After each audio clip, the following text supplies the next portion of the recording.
Feliz día a todos. En esta ocasión vamos a continuar con el tema de carbohidratos. En esta clase veremos algunas de las reacciones más comunes de los monosacáridos. Veremos a los 8 monosacáridos que son considerados esenciales. También estudiaremos a los disacáridos y pondremos algunos ejemplos sobre ello. Y por último, estudiaremos a los polisacáridos y de igual manera se darán algunos ejemplos de estos compuestos. Como ya hemos visto en clases anteriores, los monosacáridos pueden ser polihidroxialdehídos y polihidroxicetonas. Entonces, ustedes pueden observar que los grupos funcionales de los que están compuestos son de grupos hidroxilo, que son estos que estoy señalando ahorita, también en esta cetosa, y vamos a marcar con otro color lo que son los grupos funcionales carbonilo, que son estos que de hecho ya se encuentran pues subrayados.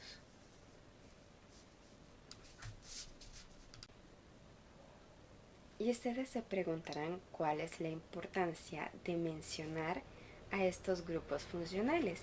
Y es porque las reacciones de los monosacáridos incluyen en su mayoría a estos grupos funcionales. Ellos son los que reaccionan. Entonces, ustedes pueden observar que estos grupos ya los hemos visto en clases anteriores. Entonces es importante que ustedes hagan un repaso, que se recuerden de cómo funcionan esas reacciones para la mecánica al menos, para poder comprender las reacciones que vienen a continuación. La primera reacción a estudiar es la formación de ésteres. Entonces, este compuesto ya lo hemos visto antes, pero también traje la imagen para hacer el recordatorio de que un éster es un carbono unido con su doble enlace a un oxígeno y unido mediante enlace simple a una cadena orgánica y unido mediante un enlace simple a un oxígeno y este a su vez a su cadena orgánica, que puede ser igual o diferente. Entonces este compuesto de aquí, este éster, nosotros lo podemos encontrar aquí, porque si ustedes pues hacen otro arreglo, resulta que les quedaría de esta manera. Este oxígeno corresponde a este. Aquí estaría el grupo metil, el carbono es este, de ahí tendrían el oxígeno, el que está representado en rosado, lo voy a representar con otro color también,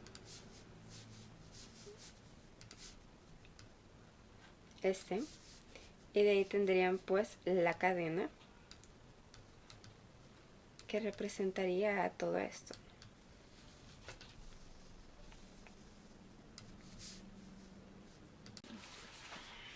Y así como se identificó, pues aquí estaba un grupo éster, aquí también lo está.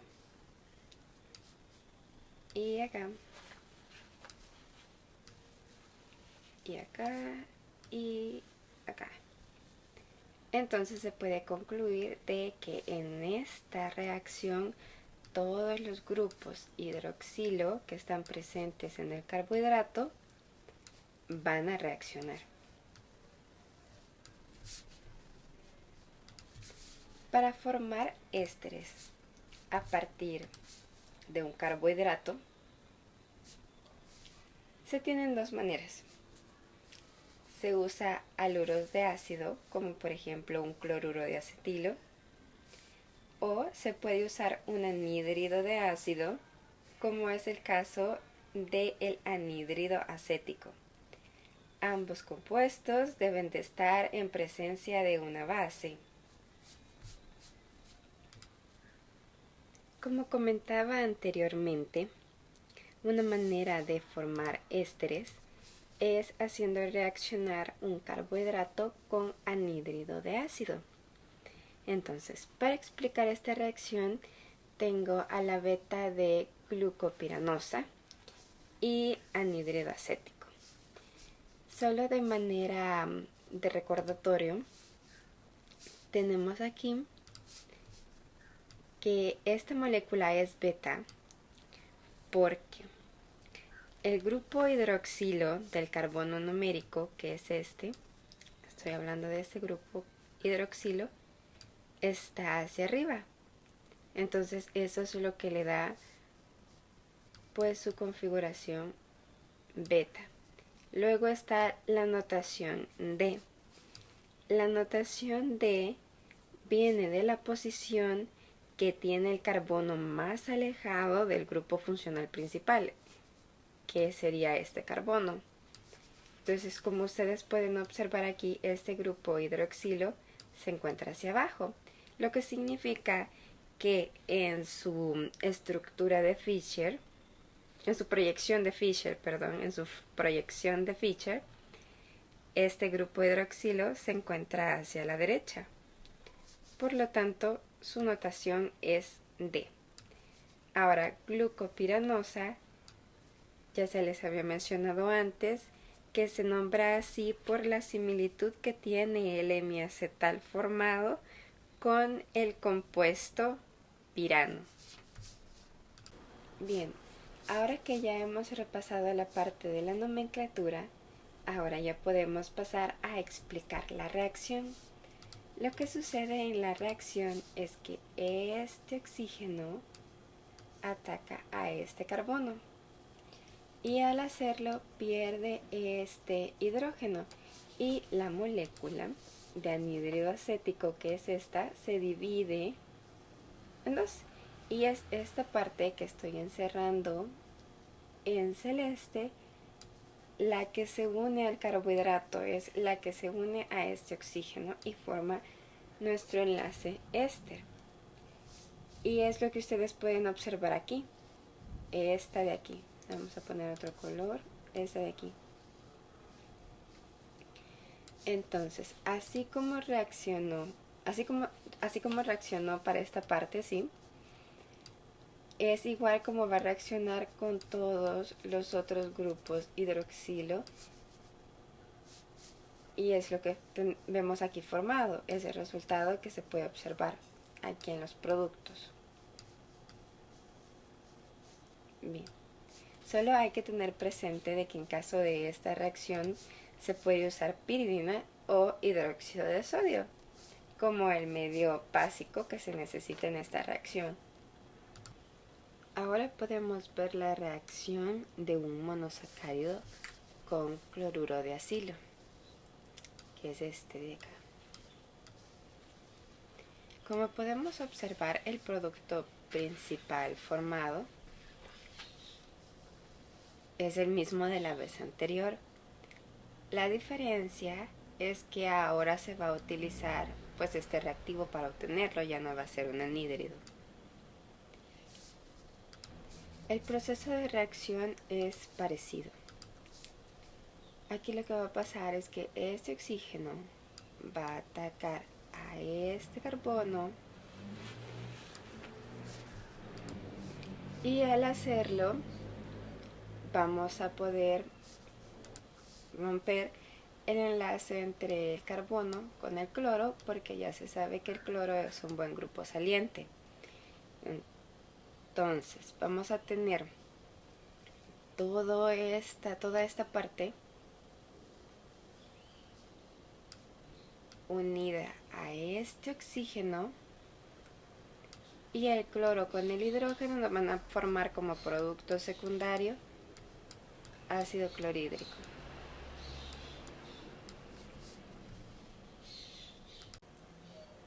Y así como se explicó la reacción para este que es nuestro carbono anomérico, así también va a ser la reacción para todos los demás grupos hidroxilo del carbohidrato. Entonces, en este caso aquí ustedes pueden observar el enlace éster que se ha formado en todos los grupos hidroxilo del carbohidrato. La segunda reacción a estudiar es la formación de éteres. Hay que recordarles que un éter es un oxígeno unido mediante enlaces simples a dos cadenas carbonadas, que pueden ser iguales o diferentes. A esta reacción de formación de éteres a partir de un carbohidrato se le denomina síntesis de éteres de Williamson y consiste en hacer uso de un haluro de alquilo, que en este caso nosotros vamos a ocupar el yodo metano. La reacción en general se lleva con una base fuerte, se requiere de una base fuerte, como lo sería un hidruro de sodio, que he puesto aquí.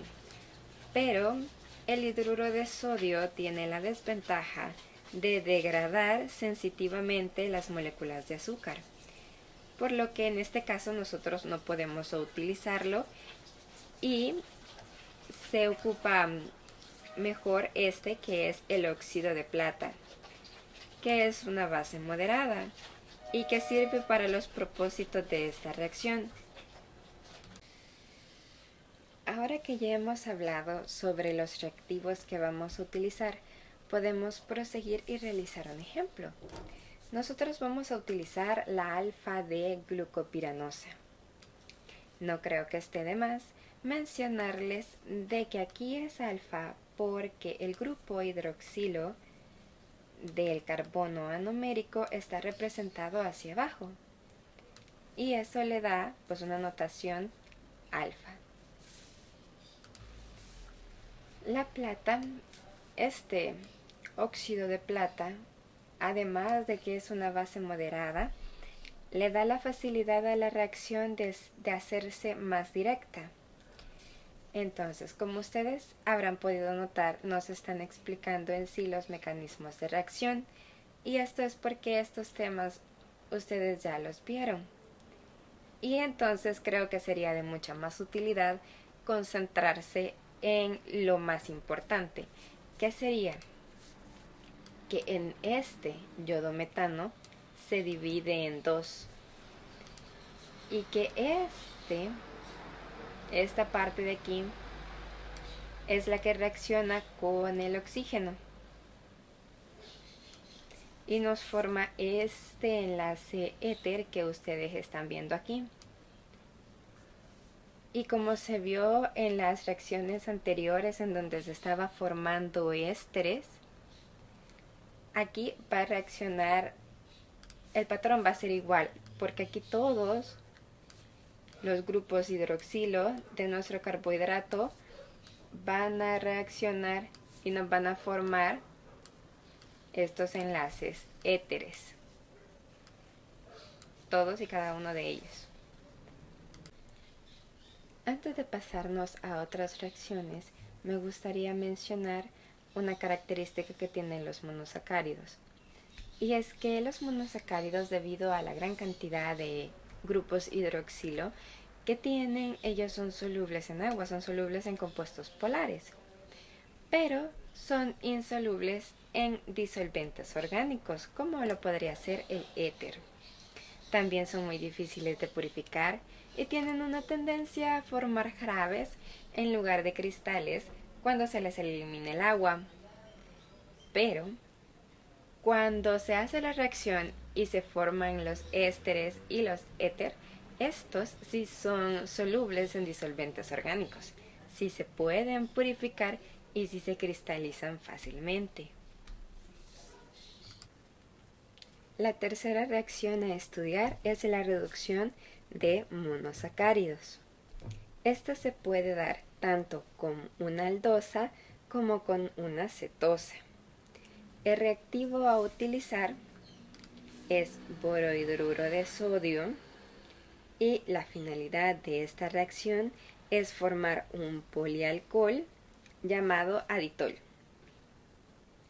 En el equilibrio se pueden encontrar tanto el monosacárido en su forma de hemiacetal como en su forma de cadena abierta, que es esta.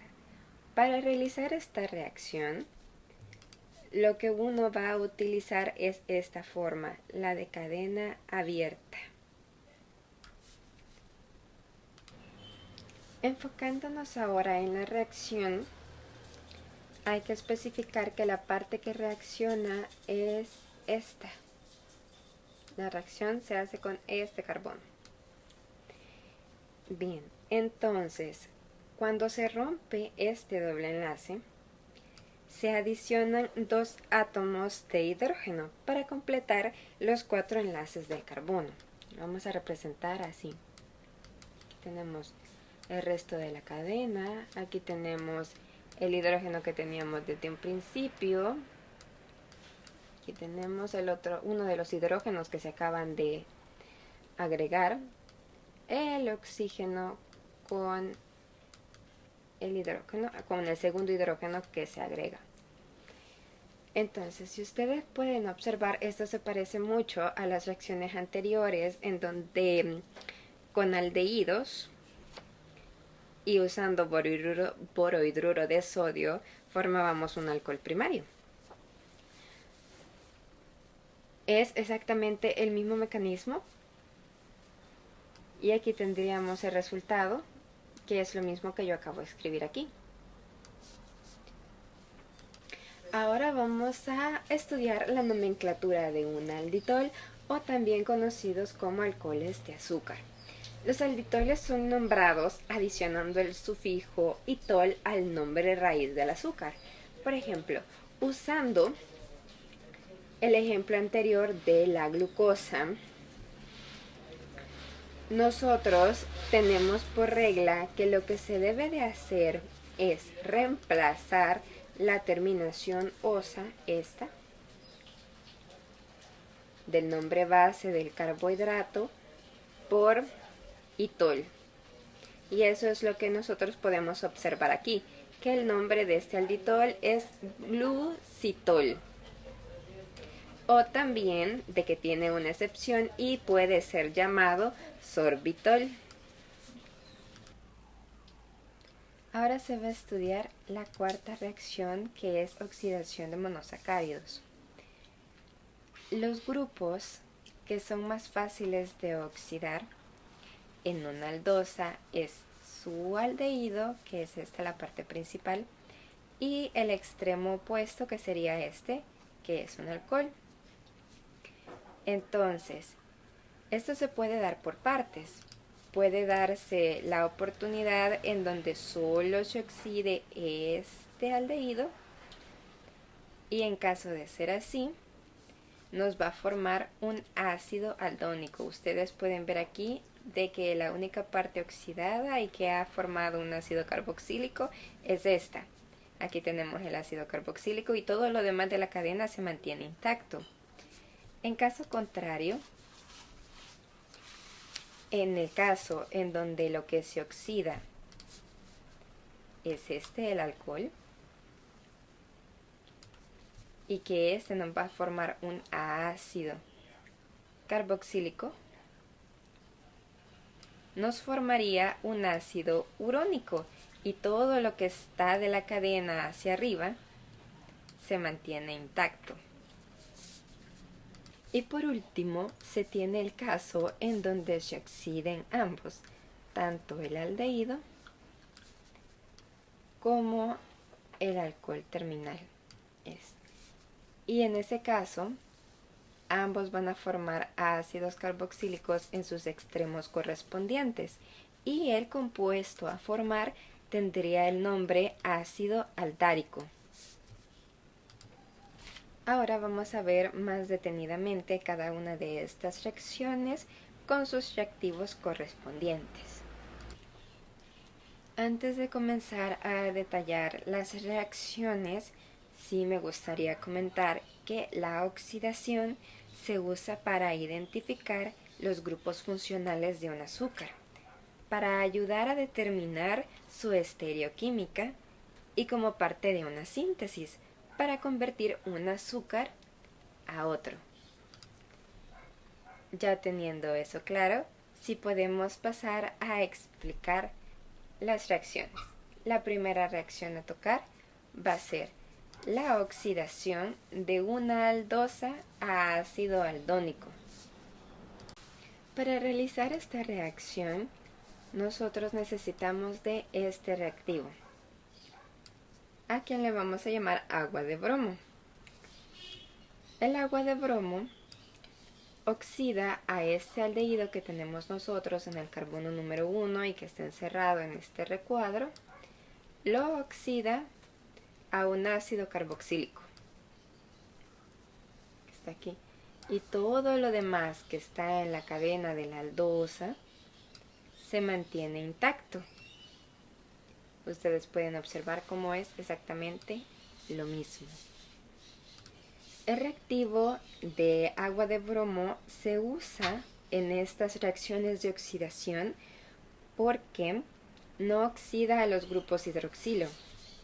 A todos estos grupos no oxida a ninguno de ellos. También es importante porque no oxida a las cetonas y por tal motivo este reactivo funciona como en una prueba de identificación para saber si es aldosa o cetosa. Ahora vamos a repasar el proceso mediante un ejemplo. Tenemos a la glucosa y hemos identificado aquí en nuestro carbono número 1 el aldehído. Y ya sabemos que en presencia de agua de bromo, el aldehído se oxida y nos forma ácido carboxílico, que es el que está acá. Entonces, todo lo que está después, toda esta cadena se mantiene intacta. Ustedes lo pueden observar, no cambia. Algo que sí cambia es el nombre, que aquí es glucosa y aquí pasa a ser ácido glucónico, porque por supuesto es otro compuesto. Para explicar la nomenclatura de un ácido aldónico, vamos a utilizar el mismo ejemplo anterior, en donde se tiene la glucosa como el carbohidrato principal, este es el que reacciona, y cuando se convierte en ácido aldónico tiene el nombre de ácido glucónico. Estos nombres tienen una serie de pasos que yo los he dividido en dos. El primero es colocar la palabra ácido y luego reemplazar la terminación osa de nuestro carbohidrato, de la glucosa, de esta glucosa, por la terminación ónico. Y esta serie de pasos sirven para nombrar cualquier tipo de ácido aldónico que ustedes hayan obtenido después de reaccionar su carbohidrato con agua de bromo. Ahora se va a explicar la oxidación de una aldosa a ácido aldárico. Para formar un ácido aldárico se tienen que reaccionar tanto este grupo aldehído que tenemos en nuestro carbono número 1 como el alcohol que tenemos al terminar la cadena. Ambos deben de poder oxidarse a ácidos carboxílicos. Y eso se logra mediante el uso de ácido nítrico. Este que está acá. Este ácido nítrico, a diferencia del agua de bromo, es un agente oxidante mucho más fuerte y por eso logra oxidar ambos terminales de la cadena aldosa. Recuerden que lo que está aquí adentro, todo esto, se mantiene intacto.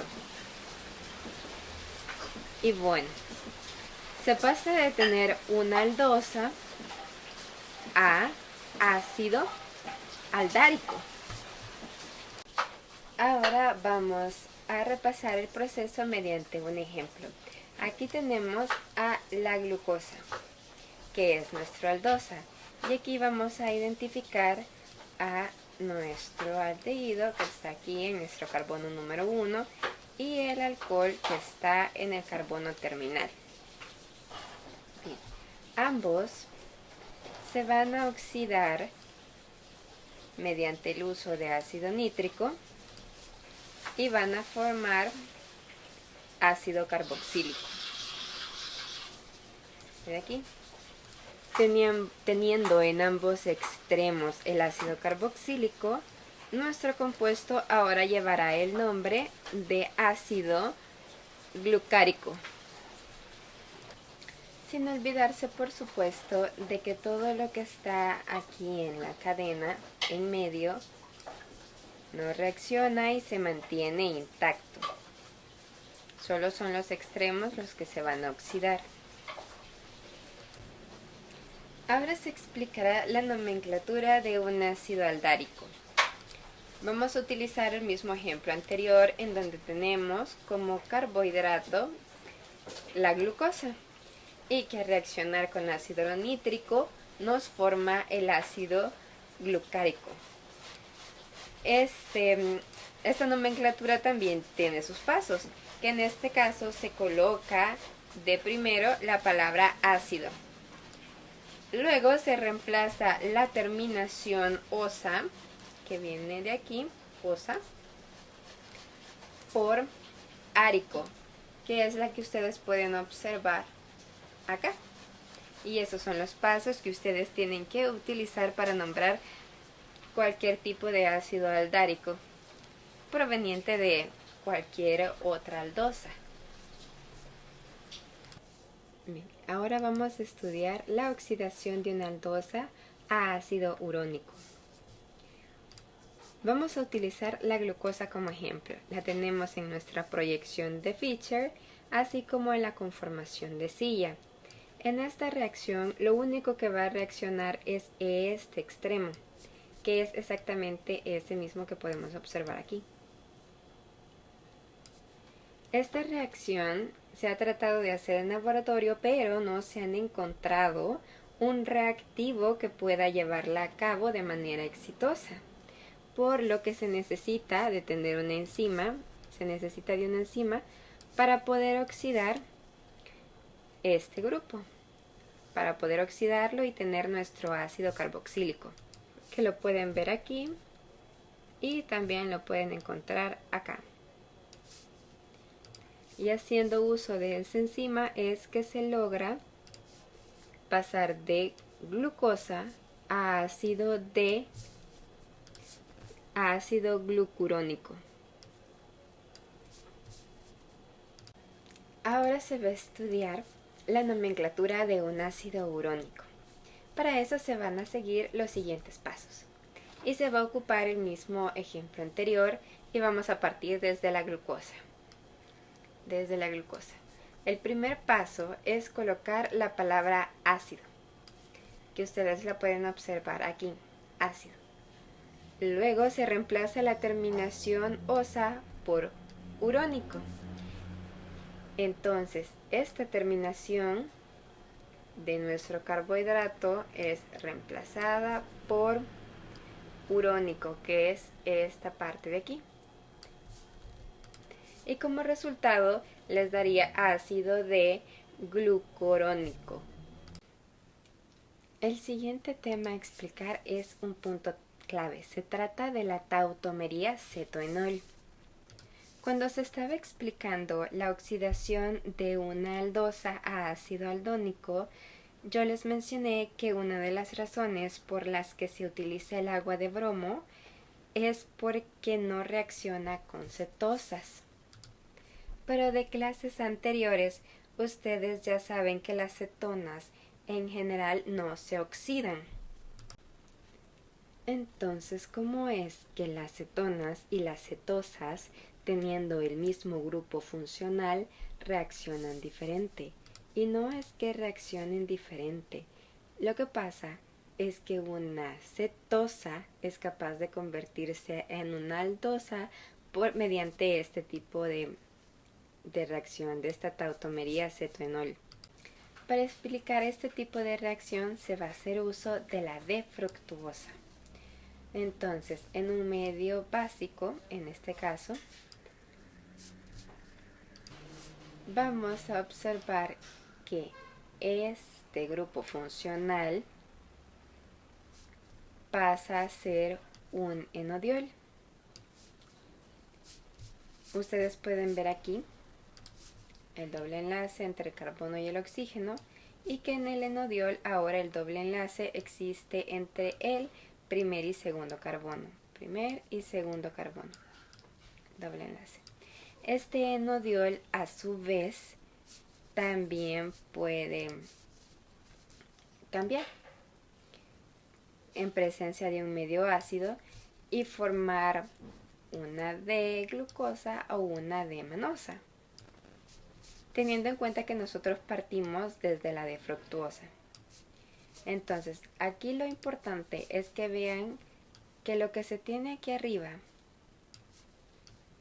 es un grupo aldehído y este, que está en el carbono número 1, sí es capaz de reaccionar por oxidación. La siguiente reacción a estudiar es la prueba de Tollens, que funciona como una prueba química sencilla para identificar la presencia de azúcares reductores. Para realizar la reacción de Tollens se necesita detener a la aldosa en cadena abierta. Y el grupo aldehído que tenemos aquí es el que va a reaccionar con el reactivo de Tollens y nos va a formar como prueba positiva de presencia de azúcares reductores un espejo de plata, que es el que ustedes pueden observar aquí en las paredes del recipiente de este tubo de ensayo. Antes de pasarnos a la siguiente reacción, me gustaría comentarles que en la forma de acetal, si nosotros tenemos un acetal, estos son muy estables y por eso darán negativa esta prueba, por lo que sí es muy importante tener la aldosa en cadena abierta. La siguiente reacción a estudiar es la prueba de Fehling, la cual es un ensayo que indica la presencia de azúcares reductores. Durante muchos años se utilizó este procedimiento para la determinación de niveles elevados de glucosa en la sangre y la orina en el diagnóstico de la diabetes mellitus. Ahora se va a explicar el proceso de la prueba de Fehling. Aquí se tiene lo que es una aldosa, una representación de una aldosa. Tenemos aquí nuestro carbono número 1, el carbono número 2 y R que representa a lo demás de la cadena. Ahora, en clases anteriores se mencionó que las pruebas de Fehling necesitan de solución A y solución B, pero lo importante de esas soluciones es el ion cúprico, que es este. Este ion es el que reacciona con nuestra aldosa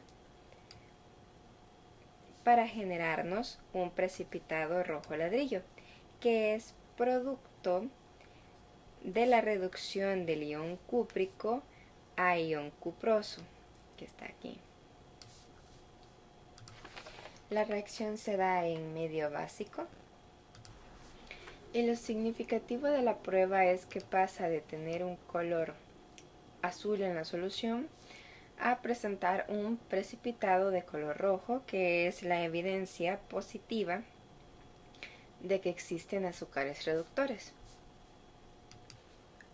Ahora se estudiará la formación de glicósidos. Esta reacción consiste en hacer reaccionar un hemiacetal como este con un alcohol y un catalizador ácido para producir un acetal llamado glicósido.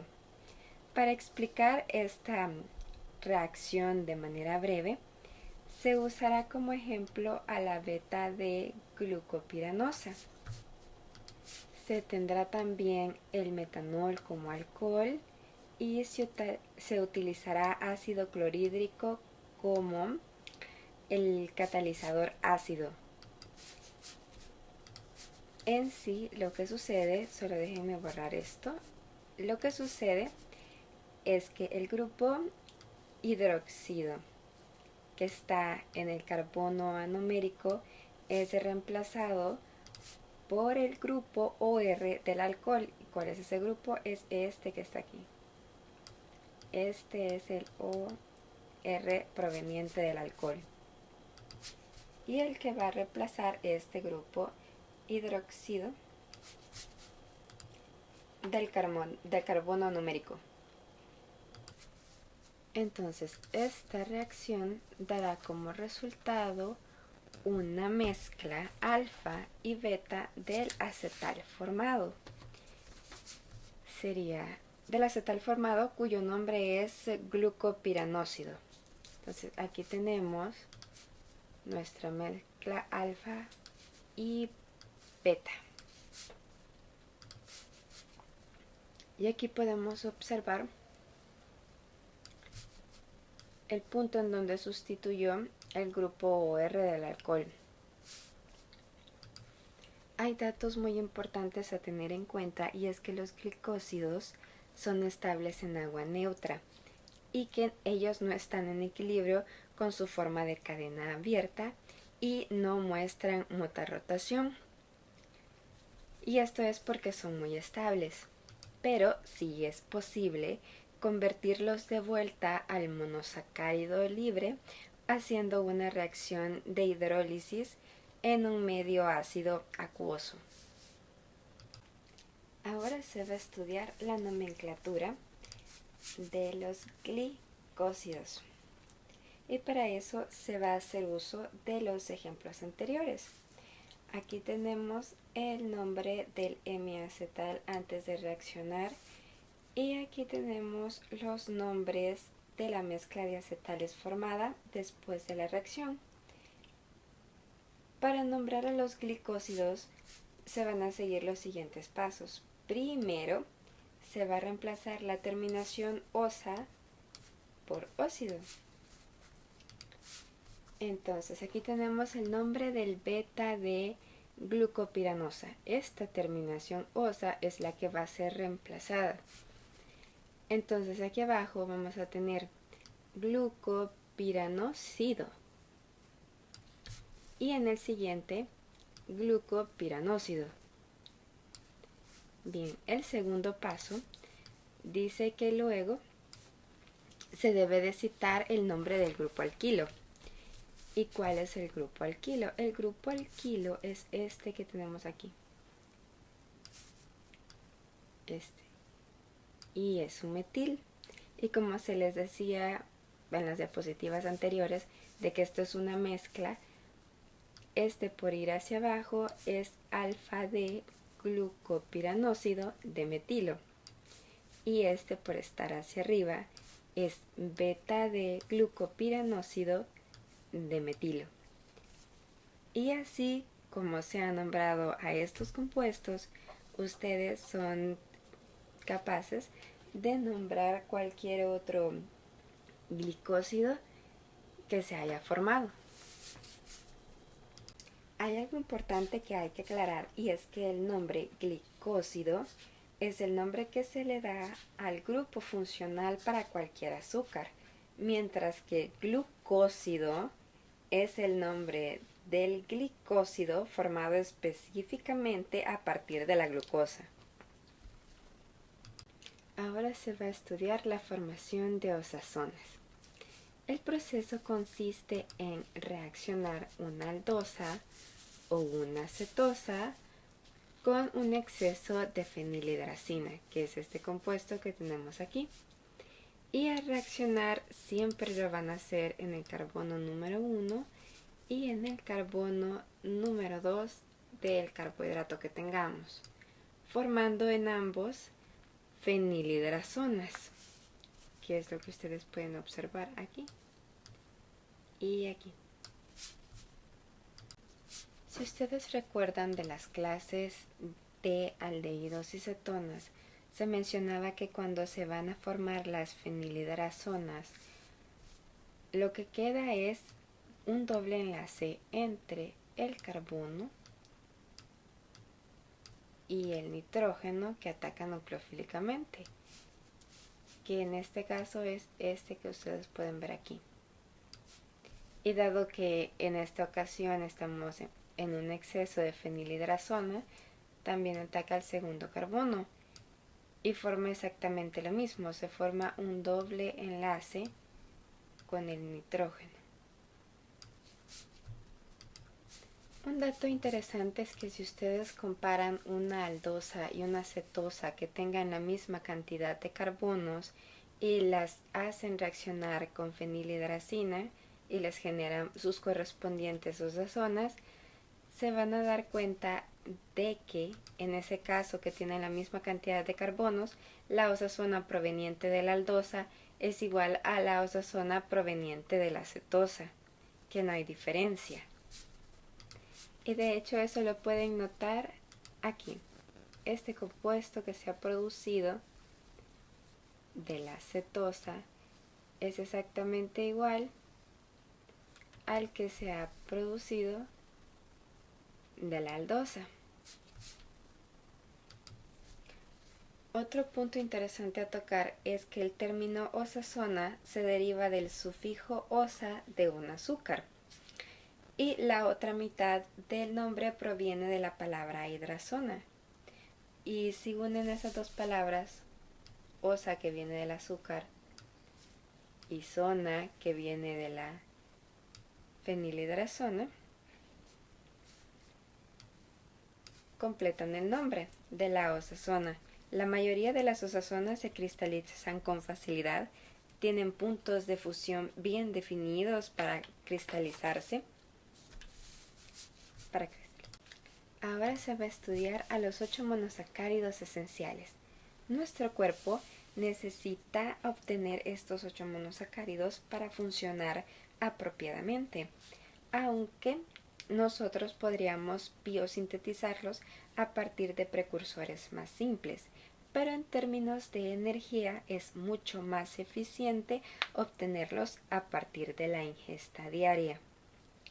Y todos ellos son utilizados en la síntesis de los componentes glicoconjugados de las paredes celulares. Todos y cada uno de los monosacáridos esenciales se originan a partir de la glucosa. Este es su origen. Y esos 8 monosacáridos son la L-fucosa, que es un azúcar desoxi, lo que significa que a ella le falta un grupo hidroxilo. Y si ustedes lo observan, aquí dice 6-desoxi-L-galactosa, lo que significa que en el carbono 6 es donde le hace falta ese grupo hidroxilo que les menciono. Aquí ella no lo posee, por eso es un azúcar desoxi. Luego tenemos la galactosa, la glucosa y la manosa, que son aldohexosas. Después se tiene a la silosa, que es una aldopentosa, y se tiene al N-acetilgalactosamida y el N-acetilglucosamina, que ellos tienen en el carbono número 2, ustedes pueden observar, este es el 1 y este es el 2, aquí también, 1 y 2, en este carbono número 2, ellos tienen un grupo amino, en vez de su correspondiente grupo hidroxilo. Aquí tienen el grupo amino. Y por último se tiene el ácido N-acetil de neuroramínico. Ahora se va a estudiar a los disacáridos. Los disacáridos son compuestos por 2 monosacáridos ligados, pero nosotros podemos lograr volver a formar esos monosacáridos precursores si hacemos una reacción de hidrólisis.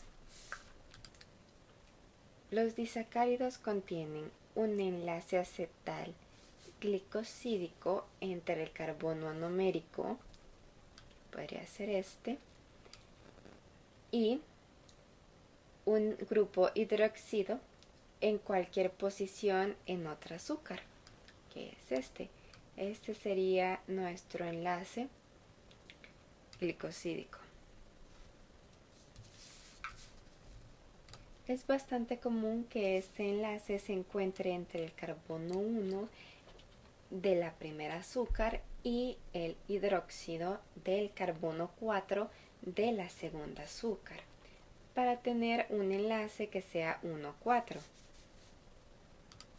Es decir, este es un enlace 1,4. El ejemplo que se tenía anteriormente, que es este que está aquí, es el disacárido conocido como sacarosa. Ahora se va a hacer un segundo ejemplo, pero utilizando la maltosa, en donde se puede ver de que vamos a agarrar el grupo hidroxilo, este, del carbono numérico, que es este, de un hemiacetal de la glucosa. Y ese va a formar un enlace con el grupo hidroxilo del carbono número 4 de una segunda molécula de glucosa, lo que resulta en un enlace que va a ser 1,4 glucosídico. Ahora se van a mostrar algunos ejemplos de los más comunes de los disacáridos.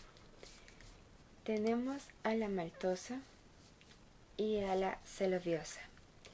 La maltosa se obtiene por hidrólisis del almidón, mientras que la celuliosa se obtiene por hidrólisis de la celulosa. Ambos son disacáridos isoméricos. Tanto la maltosa como la celuliosa son dos unidades de glucopiranosa que están unidas por un enlace glucosídico entre el carbono 1, que es este, y el carbono 4, que es en el caso de la maltosa, y en el caso de la celuliosa también entre el carbono 1 y el carbono 4. Los dos son diasterómeros y solo difieren en la estereoquímica del carbono numérico. Del enlace glucosídico, la maltosa es un alfa glucósido y la celuliosa es un beta glucósido. Otra característica a mencionar es que la maltosa y la celuliosa son azúcares reductores, y esto es debido a que los carbonos anoméricos, estos de aquí, de sus unidades glucopiranosas, tienen grupos semiacetal que están en equilibrio con sus formas de aldehído. Entonces, por esa razón, ellas exhiben mutua rotación de sus anómeros alfa y beta. Observen cómo aquí tenemos un anómero beta y de este lado tenemos el anómero alfa. Otro disacárido muy importante es la lactosa. La lactosa se encuentra de manera natural en la leche humana y en la leche de las vacas. Se utiliza ampliamente en la repostería y en las fórmulas lácteas comerciales para los bebés. La lactosa es un azúcar reductor, exhibe mutua rotación y es un glicósido con una unión 1,4 beta enlazado. Sin embargo, la lactosa tiene dos monosacáridos diferentes. Como ustedes pueden observar aquí, tiene la de glucosa y la de galactosa, unidos por un enlace beta-glicosídico. En el carbono 1, déjenme señalarlo, este es el carbono 1 de la galactosa y en el carbono 4, este de la glucosa. Y aquí se ve cómo quedaría el enlace beta 1,4 glicosídico entre la galactosa y la glucosa que forman la lactosa.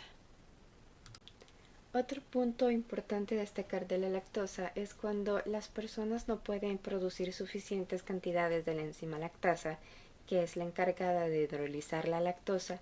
Esta permanece sin digerirse cuando entra al colon. y entonces las bacterias que están presentes en el colon digieren la lactosa en un proceso de fermentación y crean grandes cantidades de gases, incluidos dióxido de carbono y metano, que producen distensión abdominal y cólicos.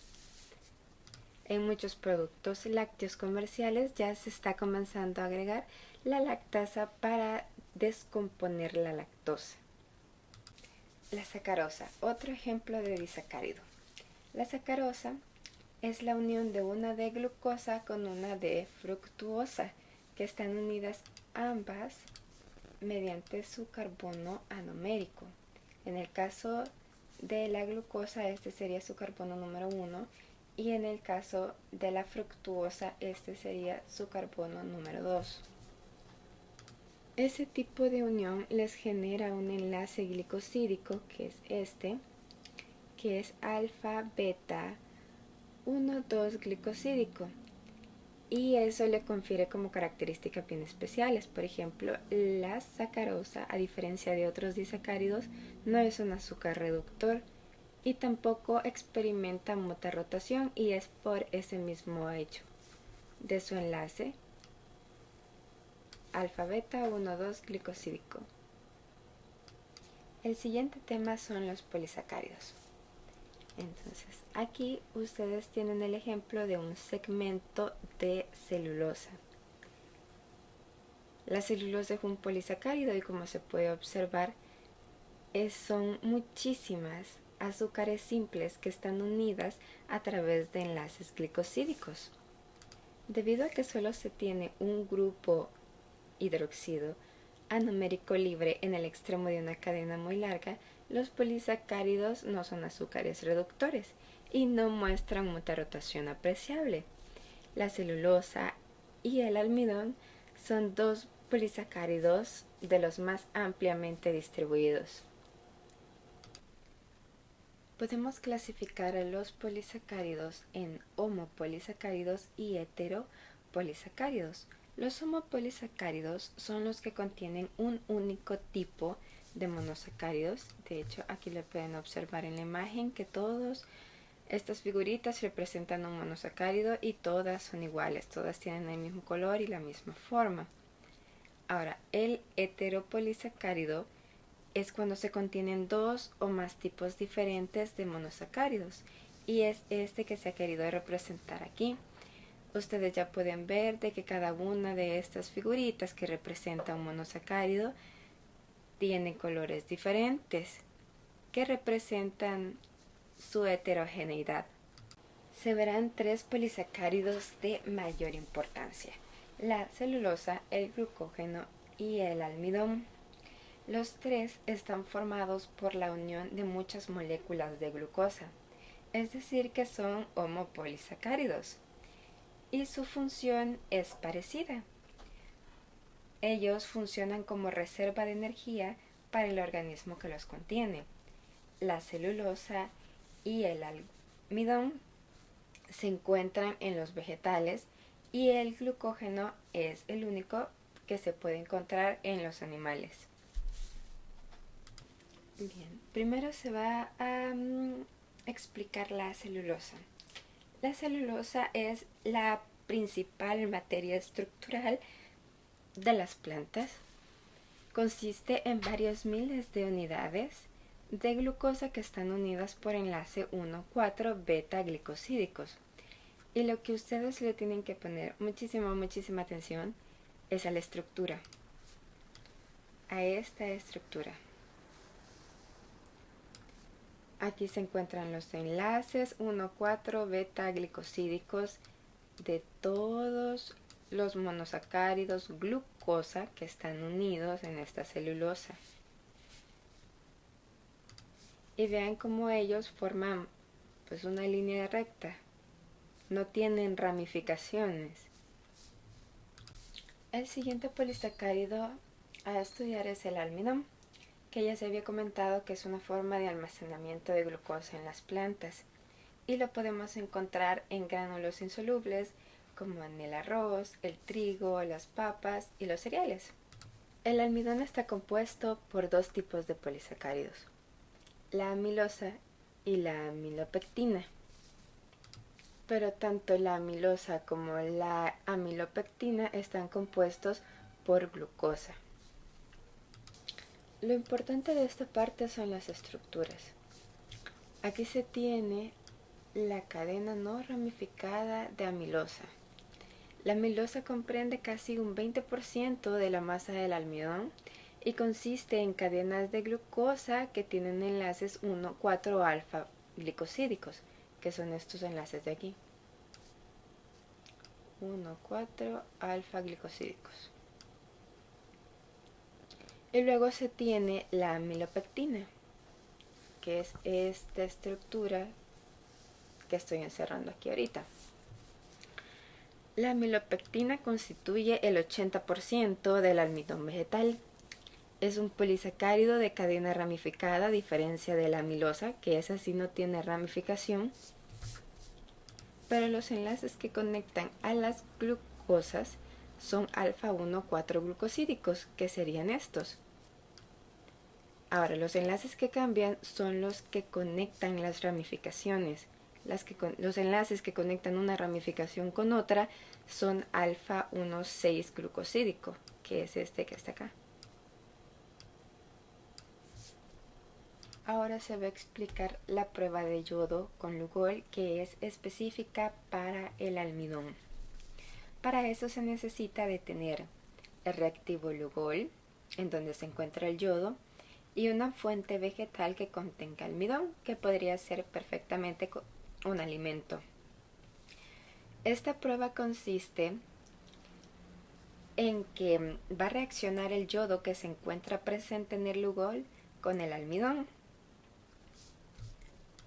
Y esto va a generar cadenas de poliyoduro, que en general son cadenas de triyoduro. Aquí lo pueden observar, esta pequeña cadena roja de aquí, que tiene 3 yodos. Entonces, esa pequeña molécula es la que se enlaza con el almidón en las hélices del polisacárido, que son estas. Se enlaza aquí. Y que si vamos a ser específicos, se enlaza con la amilosa del almidón. Y el resultado visible de la presencia de almidón es este color púrpura oscuro, que se debe de identificar como la reacción positiva a la presencia de almidón. El último tema es el glucógeno. El glucógeno o almidón animal es un polímero no lineal de glucosa que se almacena en el hígado y en los músculos de los animales. Se hidroliza en las células a una velocidad que mantiene un nivel sanguíneo adecuado de glucosa y proporciona energía entre comidas. La estructura del glucógeno, que es esta, es muy similar a la amilopectina que ya se ha visto antes en el almidón. Entonces aquí tienen que ver la estructura y en las cadenas que son así lineales se tienen enlaces 1,4 alfa 1,4 glicosídicos, estos. Pero en las uniones de las cadenas, que serían estas, las voy a representar con otro color, estas. Aquí se tienen enlaces alfa 1,6 glucosídicos, pero solo en esta parte, porque si ustedes observan aquí, ya se vuelve a tener enlaces 1,4 glucosídicos. En esta última clase de carbohidratos se vieron las reacciones de los monosacáridos, tales como la formación de éteres, la reducción de monosacáridos con borohidruro de sodio, la oxidación de monosacáridos, como fue la prueba de Fehling, la prueba de Tollens, la formación de glicósidos, la formación de osazonas, cómo nombrar algunos de estos productos que se generaban después de estas reacciones. También se mencionó cuáles son los 8 monosacáridos esenciales, qué es un disacárido. También se mencionó los polisacáridos, en especial el glucógeno, el almidón y la celulosa. Y se dio también la prueba de yodo con Lugol para la identificación de almidón en una muestra. Eso ha sido todo por la clase. Les deseo un feliz día y éxitos en sus estudios.